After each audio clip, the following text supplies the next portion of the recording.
자, 우리 지난 시간에는 민수기 우리 강해를 함께 나누면서 아론의 중보의 사역에 대해서 했습니다. 자, 중보라는 것은 하나님과 사람 사이에서 하는 역할. 그런데 이 아론이 그때 특별하게 산자와 죽은 자 사이로 달려갔다 그랬죠. 그래서 죽어야 될 수많은 사람들을 이 아론이 하나님 앞에 섬으로 인해 가지고 그 죽을 수많은 사람들을 전부 살리는 그런 은혜의 사역이 있었습니다. 그럼에도 불구하고 이스라엘 백성들 가운데 아직도 이 아론이 제사장 사역을 하는 것에 대해서 불만을 갖고 제사장 사역을 하는 것에 대해서 원망하고 그것에 대한 권위를 인정하지 않는 그런 사람들이 아직도 있었습니다. 그래서 하나님께서는 특별히 모세를 통해서 특별한 일을 또 하나 하게 하십니다. 그래서 여기 나온 것처럼 하나님께서 세우신 지도자에 대해서 분명하게 권위를 세우는 그런 한 가지 사건이 그 가운데서 일어나게 됩니다. 자, 그러면 과연 우리가 하나님 앞에서 다른 사람을 어떻게 이렇게 인정하고 특별히 하나님이 세운 지도자를 존중하고 그리고 또 하나님의 백성들 또 우리 이웃들을 어떻게 존중하며 살아야 되느냐 하는 거예요. 자, 첫째로 우리는 비판 대신에 존중함을 가지고 살자. 비판하지 말고 존중하며 살자라는 것입니다. 자, 오늘 이 5절 말씀에 보면 내가 택한 자의 지팡이에는 싹이 나리니 그랬습니다. 한번 따라 하실래요? 내가 택한 자의 지팡이에는 싹이 나리니. 나무에 싹이 나는 건 당연한 건데 그런데 지팡이, 막대기 이런 죽은 나무에서 싹이 난다. 이건 기적이 아니면 일어날 수 없는 일이죠. 특별히 하나님께서는 모세를 통해서 이 아론의 권위를 다시 세우시기 위하여 어떤 것을 하셨느냐면은 모세를 통해서 이스라엘 각 지파의 전부 리더들 그러니까 성경에는 지휘관이라고도 나옵니다. 왜 지휘관이냐면 군대라는 그 조직으로 간주하면 이스라엘 백성 전체가 군대 조직으로 돼 있잖아요. 그래서 군대라는 관점에서 보면 지휘관이 맞아요. 그런데 또 전체 민간인 그룹으로 보자 그러면은 지파장이라고 해야지 이해가 될 수 있겠습니다. 각 지파를 대표하는 그런 대표자들 한 사람씩을 다 모세 앞으로 오게 한 거예요. 올 때에 지팡이를 하나씩 들고 가라면 지팡이를. 그래서 이 지팡이를 가지고 뭐 하려고요? 전부 모아가지고 하나님께서 모세와 함께 늘 교제하고 만나는데 거기가 회막입니다. 모일 회자, 만날 회자를 써가지고 회막인데 그 회막 안에 증거계 앞에다가 거기다가 12막대기를 다 집어넣은 거예요. 그 중에 뭐가 있느냐면 아론의 지팡이도 들어있습니다. 이 아론의 지팡이도 역시 똑같은 그런 지팡이인데 거기다가 이제 한 가지 달리한 게 뭐냐면 이름을 쓰라. 자기 그 지파의 대표자들의 이름을 지팡이에다가 다 쓰라는 거예요. 왜요? 나중에 이게 헷갈리면 바뀌면은 네 거냐 내 거냐 이러니까 이름을 거기다가 다 써놨습니다. 그러니까 레위 전체 지파를 대표해서 아론의 지팡이에는 거기다가 또 아론 이렇게 적어놨겠죠. 그죠? 그렇게 해서 이 12지팡이를 전부 증거계 앞에다가 그렇게 놓겠습니다. 결론을 미리 말씀드리자면은 자, 그 다음날 가서 보니까 아론의 지팡이에만 싹이 돋고 거기에 꽃이 피고 그 다음에 나중에는 열매가 맺혔어요. 살구 열매가 맺히는 이런 기적의 역사가 일어납니다. 여러분 우리가 나무를 심어도요. 제 바로 뒤에 가면 제 사무실 뒤에 살구나무가 있어요. 그런데 올해 열매를 제가 구경했는데 내년에 그 열매 다시 보려고 그러면 1년 기다려야 돼요. 그런데 불과 하루 만에 뭐 이튿날이니까 만 24시간도 안 지나서 모세가 아침에 가보니까 싹이 나고 그 다음에 꽃이 피고 그리고 열매가 맺었다라고 성경은 기록하고 있습니다. 자, 그러면 하나님께서 왜 이런 기적을 특별히 이들 가운데 베풀어 주셨느냐 하는 게 다른 게 아니에요. 그것은요 하나님께서 택한 자를 귀히 여기도록 하기 위함입니다. 하나님께서 택한 자를 존중히 여기도록. 그렇죠? 그래서 하나님께서 그를 통해서 일하실 때에 그 일이 사실 백성들에게 영향을 미치는 하나님께서 지도자를 세우는 것은 그 지도자 한 사람을 위한 것이 아니라 그 이스라엘 백성 전체를 위해서 세운 거란 말이죠. 특히나 이 제사장은 이스라엘 백성들의 죄를 전부 담당해가지고 하나님 앞에 와서 그들의 죄를 속하는 그런 역할을 해야 되는데 이 사람을 인정 안 하면 그들의 죄는 다 어떻게 되겠어요? 그들의 죄는 살 길이 없는 겁니다. 그러면 다 망하고 멸망하는 길밖에 없는 거예요. 그러니까 하나님은 그 백성들을 위해서 아론을 세웠는데 아론을 인정하지 않고 제사장을 인정하지 않고 존중하지 않으니 하나님께서 그들을 축복할 수 있는 통로가 막혀버리는 상황이 되게 된 겁니다. 그래서 여기 뭐예요? 존중히 여기고 귀히 여기라 그랬어요. 자, 한 가지 질문하겠습니다. 여러분, 우리가 다른 사람을 존중하고 존경하면 존경받는 사람이 복을 받아요? 존경하고 존중하는 사람이 복을 받아요? 존중하는 사람이 복을 받습니다. 그렇죠? 우리가 순종하라라고 얘기를 할 때 그 순종함을 받는 사람이 복이 아니라 순종하는 사람이 복이 되는 거예요. 그렇죠? 우리가 섬긴다라고 했을 때 섬김을 받는 사람이 아니라 섬기는 사람이 더 복이 되는 겁니다. 아시겠습니까? 성경에도 받는 자보다 누가 더 복이 있다고요? 주는 자가 복이 있다 그러잖아요. 똑같습니다. 하나님께서 존중하라라고 얘기를 했을 때는 그 존중하는 사람이 복이 더 되는 거예요. 그리고 우리의 복을 위해서 존중하라 그러는데 그들은 그것을 인정하지 않고 하나님께 이렇게 심판을 자처하고 있었다라는 것입니다. 자, 그런데 우리가 성경에 다윗이라는 사람이 있잖아요. 근데 이 다윗은요, 얼마나 하나님 앞에 귀히 쓰는 왕 중의 왕으로 불림받은 사람입니까? 근데 이 다윗이 사울 왕이 먼저 왕이 되잖아요. 이스라엘의 초대 왕이 되잖아요. 근데 이 사울 왕을 얼마나 귀히 여깁니까? 왜요? 자기를 죽이러 와도 얼마든지 자기가 죽일 기회가 있었는데도 불구하고 죽이지 않습니다. 손을 대지 않습니다. 하나님이 세우신 종을, 하나님의 기름 부어 세운 종을 내가 손댈 수 없다. 하나님이 세우셨으면 그가 잘못, 하나님이 치시지. 하나님이 심판하시. 내가 왜 그를 손대느냐. 그래서 일체 손을 대지 않고 그대로 보냅니다. 여러분, 누가 복을 받았어요? 사울왕이 복을 받은 게 아니에요. 사울왕은 하나님께 잘못한 대한 심판을 버림받았지만은 다윗은 하나님 앞에 대대손손 메시아가 다윗의 후손으로 올 만큼 그렇게 하나님께서 다윗과 그 후손들에게 복을 주셨다. 왜요? 그가 하나님이 세운 사람을 존중했기 때문에. 여러분, 하나님이 세운 사람을 존중하는 것은요, 그것은 하나님을 존중하는 거예요. 그렇죠? 하나님을 존중하는 거예요. 그렇기 때문에 하나님께서 그에게 복을 더하신다라는 것입니다. 그래서 여러분, 우리가 다른 사람을 쉽게 판단하는 걸 조심해야 돼. 우리가 종종 뭐 좀 보면은 뭐 저거는 어떻겠어. 저 사람은 저런 것 때문에 저렇게. 이렇게 여러분 판단하는 거 정말 조심해야 돼요. 왜냐하면 우리가 그 사람 속을 모릅니다. 그리고 왜 그 사람이 그랬는지 우리가 자세히 알지 못해요. 잘 알지 못하는데도 쉽게 판단하고 막 비판하고 안 좋은 소리를 하고 소문을 퍼뜨리고, 여러분, 그게 돌아 그 사람이 또 들어오거든요. 그러면 얼마나 고통스러운지 모릅니다. 밤에 잠을 못 자요. 그렇죠? 그리고 우리가 함부로 다른 사람에 대해서 판단하면은 그 하나님 앞에서 그 굉장히 하나님께서 진노하시는 일이 된다. 그렇습니다. 그래서 여러분, 로마서 14장 10절에 이렇게 말씀. 내가 어찌하여 내 형제를 비판하느냐? 어찌하여 내 형제를 업신여기느냐? 우리가 다 하나님의 심판대 앞에 서리라 그랬어요. 뭐 때문에 심판대 앞에 서요? 형제를 비판하고 형제를 판단한 죄 때문에. 그렇죠? 여기서 형제가 누구예요? 안 믿는 사람들이 아니에요. 믿는 우리 그리스도인들, 믿는 하나님의 백성들입니다. 보면서 자꾸 비판을 하고 그 다음에 뭘 문제가 있느니 뭘 잘못했느니 이러면은 그거는 하나님께서 그 사람을 심판하시겠다라고 얘기를 하십니다. 그래서 여러분, 우리가 아는 웨슬리는 이런 이야기를 했습니다. 여기도 나오죠. 사람은 그 어느 누구도 다른 사람을 판단할 수 있는 자격이 없다. 성경에는 비판하지 말라, 판단하지 말라 그랬어요. 왜요? 다른 사람을 심판하고 판단할 수 있는 자격은 하나님 한 분뿐이에요. 근데 내가 판단하고 내가 비판해, 네가 하나님이냐? 그렇죠? 네가 하나님이냐? 그러면 얼마나 그게 하나님 앞에서 교만하고 잘못하는 죄냐. 그래서 다른 사람을 판단하지 말아요. 정 마음에 안 들거든 기도해 줘야 되는 거예요. 그렇죠? 정 마음에 안 들면 기도해 줘야 돼요.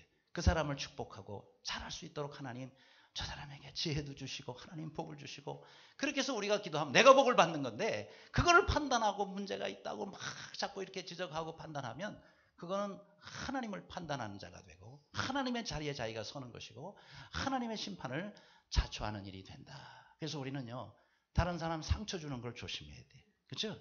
전화해가지고 상처 주고 또 만나가지고 상처 주고 그러면서 그 상처 때문에 그 사람은 얼마나 고통스럽고 힘들어하는지 우리가 아냐. 그래서 여러분 우리가 하나님의 자녀에게 상처를 주는 일, 하나님께 그것은 우리가 공격하는 일이고 하나님께 도전하는 일이 될 수 있다라는 거예요.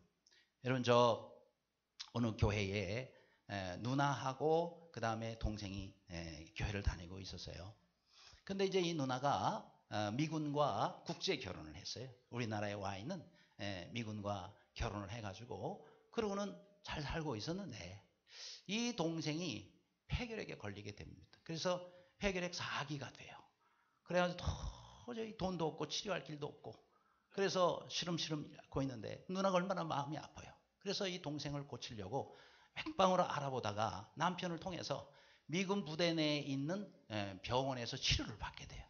다행히 정말 잘 돼가지고 그래서 아주 완치가 되게 됐어요. 그게 얼마나 감사한 일이에요. 그런데 이 두 사람이 다니고 있는 교회에서 이상한 소문이 퍼지기 시작하는 거예요. 어떤 소문이냐면은 들어보니까 그 누나가 미군에게 장녀처럼 몸 팔아가지고 그렇게 해서 돈 벌어서 동생 고쳤대. 이런 소문이 난 거예요. 이야, 세상에 이런 소문이 어떻게 날 수가 있어요. 아니 정식으로 국제 결혼을 해가지고 그렇게 살면서 정말 그 귀한 가정생활을 하고 있는데 누나가 미군들에게 몸 팔아가지고 그렇게 해서 돈 벌어서 동생 고쳤대. 이런 소문이 교회에서 도니 이야, 이 누나가 너무 괴로워하다가 자살해버렸대요. 너무 힘들어서 자살했대요. 그러게 나중에 동생이요, 이 폐결에서 나온 동생이 이 누나가 죽은 너무 또 동생도 괴로워해가지고 그런 유서를 써놓고 동생도 같이 자살해버렸어요. 동생도 자살해버렸어요. 그래서 나중에 이 두 사람 장례를 치르는데 교회 담임 목사님이 장례식을 집례를 하지 않겠습니까? 장례식장에서 목사님이 이렇게 성도들을 향해서 설교를 했대. 이 독사의 새끼들아, 이 독사의 새끼들아, 이 외칠한 무덤들아, 그러면서 너희들이 이 두 사람을 죽였다고. 이야, 여러분 목사님의 입에서 어떻게 성도들을 향해서 독사의 새끼들이라고 설교할 수가 있어요? 얼마나 무서운 저주의 말씀이냔 말이에요. 그렇죠? 이런 우리가 정말 말 한마디 조심해야 돼요. 왜 그런 일이 있으면 얼마나 감사해. 그리고 와서 알아봤냔 말이죠. 와가지고 아니 이런 소문이 있는데 사실이냐고 뭐 확인을 해가지고 아니라 그러면 빨리 소문이 아니라고 그렇게 해야 될 거 아니겠어요? 그런데 교회 내에서 이런 소문이 있을 때에 정말 이 두 사람은 이런 고통 가운데서 생명을 끊는 이런 불행한 선택을 할 수밖에 없었다. 여러분 얼마든지 우리가 이런 소문들이 교회 내에서 있을 수가 있습니다. 그런데 내가 하는 말을 남한테 첫째는 전하지 말아야 돼. 안 좋은 얘기, 좋은 얘기는 자꾸 전하세요. 안 좋은 얘기는 확인을 해봐야 돼. 그런데 어떤 사람은 정거장 역할, 심지어 어떤 사람은 대리점 역할을 해. 소문 들으면 다 여기저기 전화하고 뭐 다 해가지고 이거를 퍼뜨리는데 그래가지고 어떻게 사람들이 교회에서 신앙생활을 할 수 있겠느냐. 평생토록 여러분 우리가 정말 좋지 않은 말은 입에다 자크를 채우고 그리고 축복의 말, 좋은 말, 또 비판하지 말고 그래서 정말 은혜롭고 복된 말로 다른 사람을 세우는 삶을 사는 모두가 되시기를 주님의 이름으로 축원합니다. 두 번째로 여러분 우리가 다른 사람을 존중하는 삶을 살려면 원망 대신 소망의 삶을 살아라. 원망하지 말고 소망하며 살아라 라는 것입니다. 자, 여기 5절 말씀 다 같이 읽겠습니다. 시작. 내가 택한 자의 지팡이에는 싹이 나리니 이것으로 이스라엘 자손이 너희에게 대하여 원망하는 말을 내 앞에서 그치게 하리라. 아멘. 자, 여기서 보니까 원망하는 말을 내 앞에서 그치게 하리라 그랬어요. 그러니까 이 아론의 지팡이에 싹이 나게 된 것은 다른 목적이 있는 것이 아니라 바로 아론에 대해서 왜 아론만 제사장을 해야 되느냐 하는 이런 비판과 이런 원망에서 하나님께서 그것을 그치도록 하기 위함이다 라고 말씀하고 있습니다. 그래요. 여러분 우리가 다른 사람을 원망하는 것은 하나님이 특별히 세운 사람을 원망하는 것은 하나님을 원망하는 일이 되는 거예요. 그렇기 때문에 여러분 우리가 정말 이렇게 다른 사람에 대해서 특별히 하나님이 세운 사람에 대해서 원망하는 말을 그치며 살기를 간절히 바랍니다. 그쳐야 돼요. 그렇죠? 그래서 원망을 그치면은 사는 거예요. 원망은 뒤에도 나옵니다만은 죽음으로 우리를 이끌어갑니다. 망하는 길로 이끌어갑니다. 전에 얘기한 것 같아요. 원망이 뭐냐? 망하기를 원하는 것이 원망이다. 그러니까 우리가 내 입에서 이제 내 평생 나는 원망하지 않고 살리라. 나는 내 평생 내 입에서 단 한마디도 원망이 나오지 않으며 그렇게 살리라.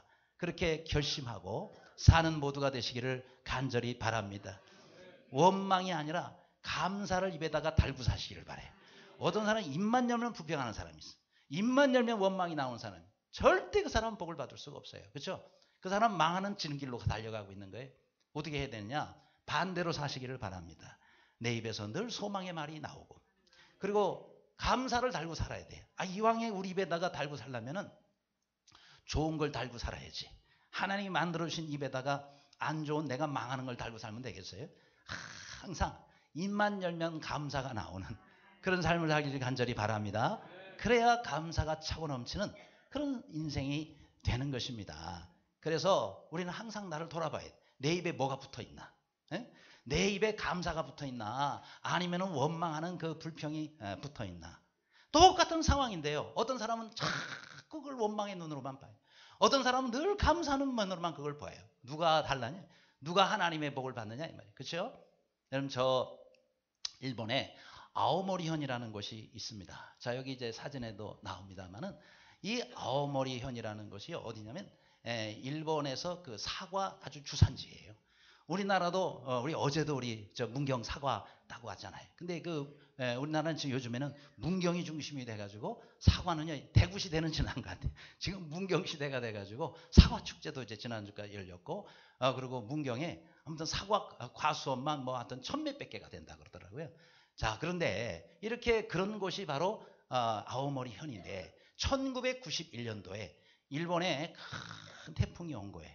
이 아오모리현을 강타를 해가지고 달린 그 사과들이 말이죠, 전부 떨어지게 됐어요. 여러분, 사과가 떨어지면요 일단 상처가 납니다. 상처 나면 절대 팔을 수가 없어요. 멍도 들고 사과가 상처가 나요. 그래가지고 뭐 그해 농사를 사실은 망하게 된 겁니다. 90%가 떨어졌대요. 사과 농장에 전체적으로 90%가 떨어지게 됐대. 그러니까 거의 다 떨어진 거죠. 농부들은 그 떨어진 사과들을 보면서 망연자실한 거예요.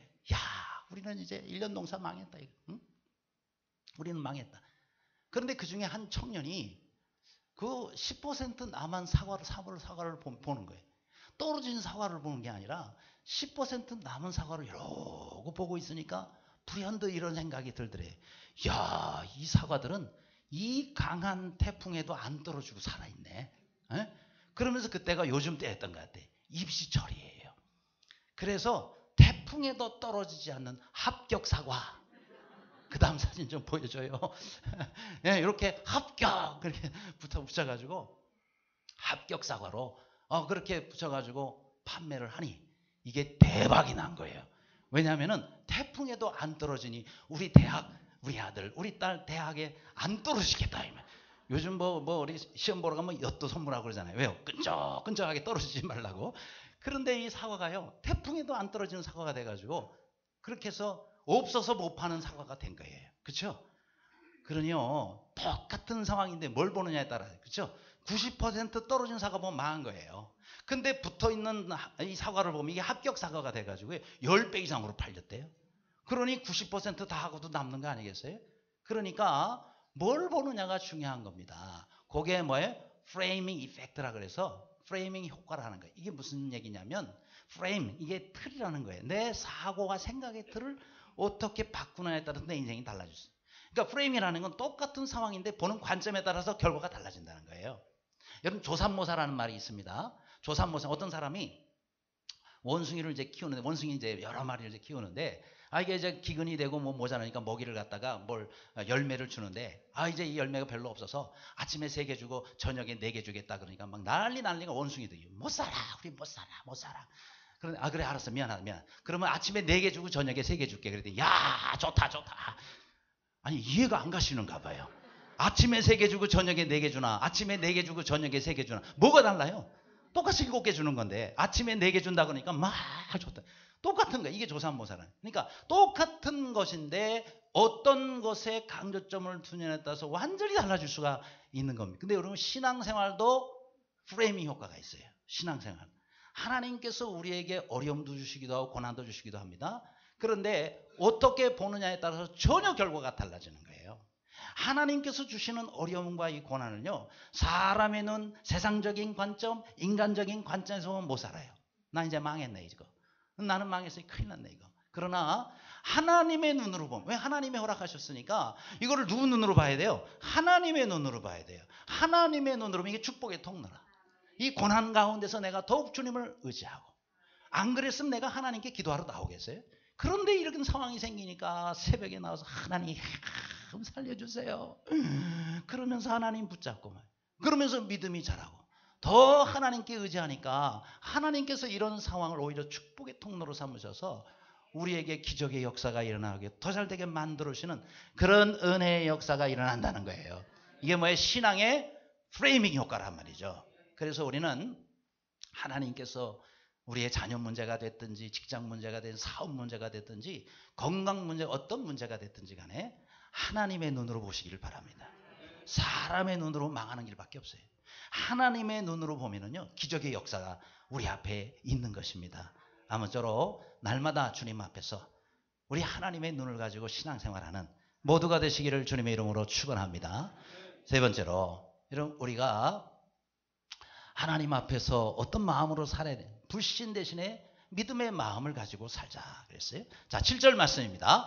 7절 다 같이 읽습니다. 시작. 모세가 그 지팡이들을 증거에 장막한 여호와 앞에 두었더라. 아멘. 자, 이거는 뭐 별 이렇게 대수롭지 않은 그런 표현으로 보입니다. 왜냐하면은 하나님이 하라 그랬으니까 뭐 증거에 안에 둔 것이죠. 그런데요, 사실 이 모세의 관점에서 보면 참 이게 이해가 안 되는 일이에요. 왜냐? 아니, 하나님 지금 이렇게 어렵고 지금 백성들이 난린 이 상황에서 무슨 지팡이를 갖다가 가져오라 그러십니까? 어디다가 쓱쓱해요. 그리고 이 지팡이를 하나님의 이 이제 회막 증거계 안에, 아니 그 안에 나 뭐 하라고 이런 나무 떼기를 갖다 놓으라고 그러십니까? 라고 생각할 수가 있단 말이에요. 일반인들 같으면. 그런데 모세는 이런 상황 가운데서 그대로 순종을 합니다. 어떻게 해요? 따지지 않았단 말이죠. 그렇죠? 하나님께 따지자. 하나님 왜 이런 걸 하나?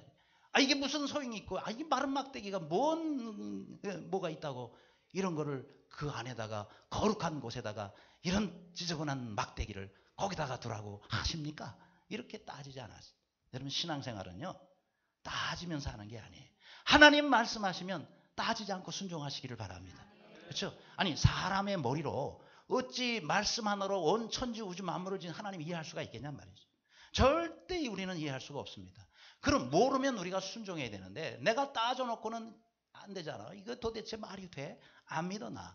이러면은 그 사람은 하나님께서 사용하실 수가 없는 거예요. 왜요? 안 믿으니까. 그래서 우리 하나님 앞에 나아갈 때는 온전한 순종의 길로 나아가야 됩니다. 그렇죠? 한번 따라 하실래요? 믿음은 따지는 것이 아니라 따르는 것이다. 이게 헷갈릴 수가 있어요. 어떤 사람은 따진다, 따른다, 따진다, 아니에요. 따지지 말고. 믿음은 따지는 게 아니에요. 절대 따져서 믿음이 안 생깁니다. 따르는 것이에요. 그렇죠? 주님이 인도하시면 아멘. 그리고 따라가면 그게 젖과 꿀 이루는 땅이 되는 것이고, 그리고 또 잔잔한 시냇물가가 되는 것입니다. 그래서 여러분, 성경도 보세요. 성경도 보면은 어떻게 우리가 다 따지냐 이 말이죠. 그렇죠? 우리가 따져서 모든 것을 알 수가 없어요. 성경에 나오는 기적의 역사. 홍해 바다가 갈라져가지고, 바다가 갈라지는 것도 불가능하니, 거기가 마른 땅이 돼가지고 이스라엘 백성이 다 건너갈 때까지 하나님이 그 물을 붙잡고 계셨다. 이게 자연적으로, 과학적으로 이해가 되는 내용이에요. 죽은 사람이 살아난 걸 또 어떻게 이해하며, 또 여러분, 그 도끼나무가 도끼 자루에서 빠져가지고 이 도끼 자루가 쇳덩어리야. 이게 연못에 빠졌는데 엘리야가 가니까 이게 또 오른단 말이에요. 어떻게 이런 일이 일어나는 말이에요. 이게 저절로 또, 그 무거운 쇳덩어리가 연못 깊이 빠졌는데 어떻게 이게 또, 스티로폴로 무슨 도끼를 만들었대요? 이게 떠오르게? 이게 어떻게 상식적으로, 과학적으로 이해가 되겠느냐 말입니다. 이해가 안 되는 거예요. 그런데 하나님께서 말씀하시니, 이건 우리가 생각할 수 없는 그런 하나님의 초과학적인 능력, 초상식적인 능력, 그거로 하나님은 역사하시는 거예요. 여러분, 우리가 비상식적이고 비과학적인 것은 우리가 믿어서는 안 되겠죠. 그렇죠? 그러나 하나님의 역사는 초과학적이고 초상식적인 거예요. 그렇기 때문에 우리는 하나님의 역사와 그 은혜 가운데서 이렇게 사는 것이다 라는 것입니다. 여러분 노아도 그랬잖아요. 노아도 어떻게 해? 120년 동안이나 자그만 배도 아니고 엄청나게 큰 방주를 그렇게 산 꼭대기에다 지으라고 해요. 아니 바다에서 지으라 그러면 그래도 좀 이해하겠어요. 여차하면 배 타고 그냥 가겠다는 거예요. 아니 그런데 도대체 무슨 산에다가 작은 배도 아니고 그렇게 큰 배를 120년 동안이나 지으라. 이게 사람의 상식으로 이해가 안 가죠. 그러나 노아는 그대로 순종하였더라. 아브라함도 그래요. 갈대아 우르를 떠나라고 하신 것도 그렇고 그 다음에 또 100세나 돼서 얻은 독자 이삭도 하나님께서 바치라.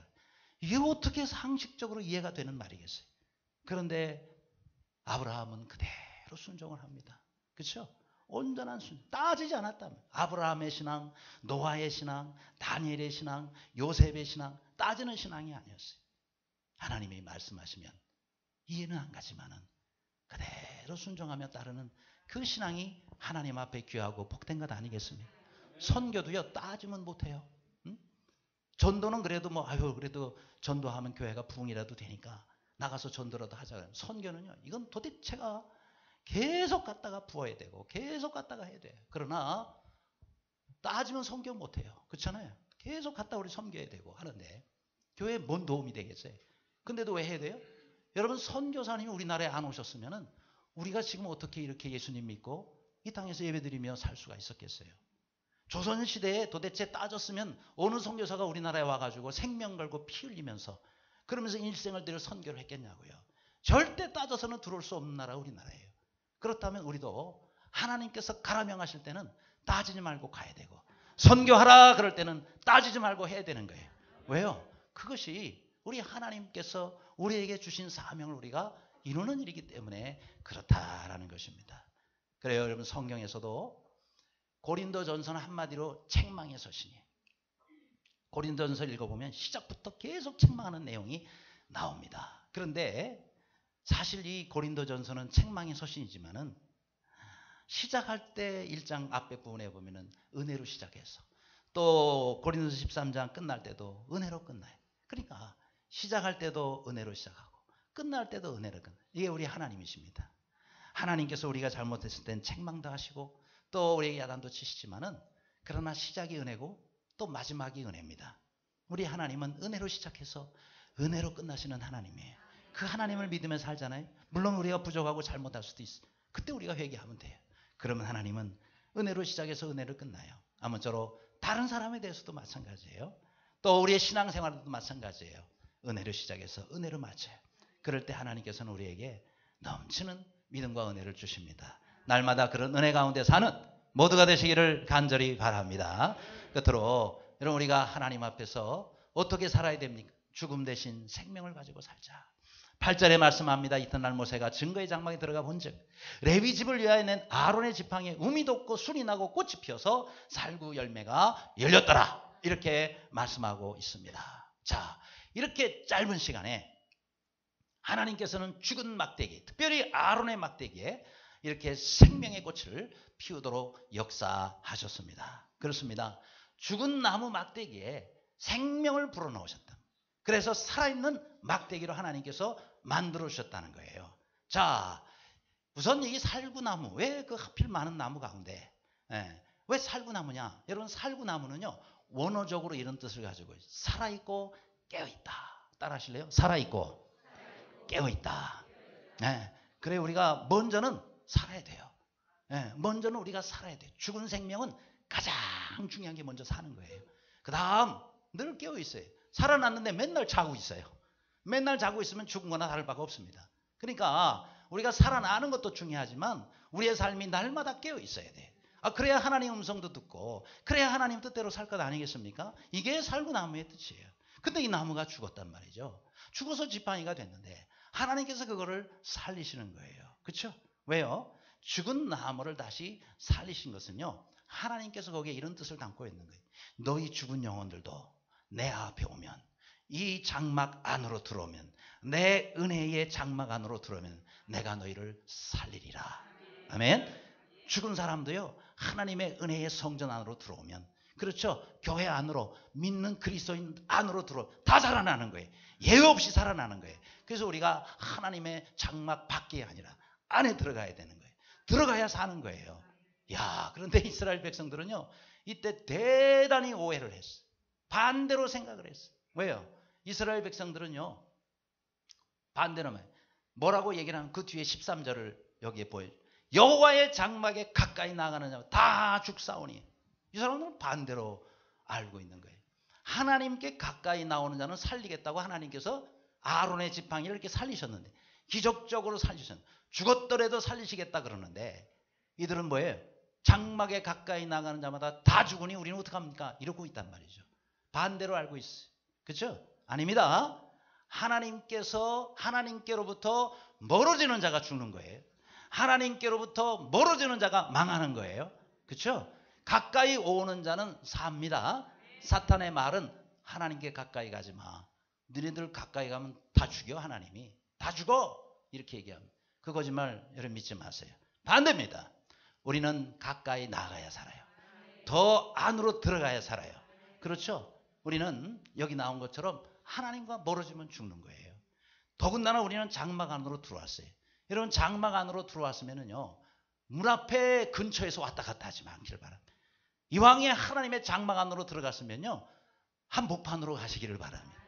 은혜에는 가장자리에 머물지 말고 은혜의 한복판으로 우리가 나아가야, 그래야 하나님의 큰 은혜를 입고 우리가 신앙생활을 할 거 아니겠습니까? 그래요. 하나님과 가까이 나아가면 죽는다고 저들은 말하고 있는데 아닙니다. 하나님께 가까이 나아가야 오히려 살아요. 멀어지면 죽어요. 가까이 가야 사는 것입니다. 그러므로 여러분, 우리가 특별히 우리 하나님께서 주시는 이와 같은 은혜 가운데서 날마다 살기를 간절히 바랍니다. 그 다음 여기 13절 말씀에도 보면은 하나님 앞에 장막에 가까이 나아가는 자마다 죽겠다라고 말씀하시잖아요. 그렇죠? 가까이 나아가는 자는 죽는다. 그렇게 얘기를 했다. 자, 그러면 여러분, 하나님 앞에서 그 막대기, 그 하나의 막대기도요, 거기다 하나님이 생명을 불어넣으셔서 살리셨단 말이에요. 그럼 왜 살리셨죠? 왜 하나님께서 죽은 막대기를 살립니까? 왜요? 놀라운 인생으로 하나님께서 쓰시기 위해서예요. 그 막대기를 사용하시기 위해서예요. 그러니까 죽은 막대기 같은 그런 인생도요, 하나님 손에 붙잡히면 놀랍게 변화될 수 있는 겁니다. 하나님 앞에 정말 귀하게 쓰임받는 인생이 되는 것입니다. 아무리 쓰레기다 하더라도 여러분, 하나님의 손에 잡히면 그 쓰레기는 걸작품으로 바뀔 수가 있는 것입니다. 여러분, 피카소 잘 아시잖아요. 이 피카소가 1942년도에 길거리를 가다가 우연히 버려진 자전거 하나를 발견해요. 보통 사람 같으면은 에이, 저 고장난 자전거 그냥 지나갈 텐데, 이 피카소는 예술가라. 그 남들 버리고 고장난 자전거도 이러고, 야, 이거 굉장히 쓸모 있겠네. 그런 집에 들고 가가지고요. 그래가지고 이 안장 있잖아요. 안장을 뜯어내고, 그러고 난 다음에 이 손잡이를 또 뜯어내. 이 두 가지만 뜯어내가 간단해요. 이 안장에다가 손잡이 딱 붙이니까 이게 상소 머리 비슷하게 생긴 거예요. 그렇죠? 그래가지고 이름을 붙여 황소머리라고.